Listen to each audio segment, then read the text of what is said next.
If your Wi-Fi shows connected but there's no internet on Windows 10 or 11, don't worry. In this video, I'll show you how to fix this issue completely. Follow the steps exactly as shown, and your internet will be back working fast and stable. Click on the Start menu.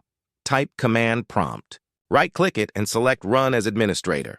You'll see a black window open. Now type these commands one by one and press Enter after each line. Once done, close Command Prompt and restart your PC. After restart, connect to your Wi-Fi again and check the internet. If the issue is still there, click on the Start menu. Type PowerShell. Right-click on Windows PowerShell and select Run as Administrator. A blue PowerShell window will open. Type these two commands one by one. Now close PowerShell and restart your PC. When the system boots up, connect to your Wi-Fi again. You'll notice Windows automatically reinstalls all drivers, refreshes your MAC address configuration, and requests a clean IP from your router. Open your browser and test your internet connection, and that's it.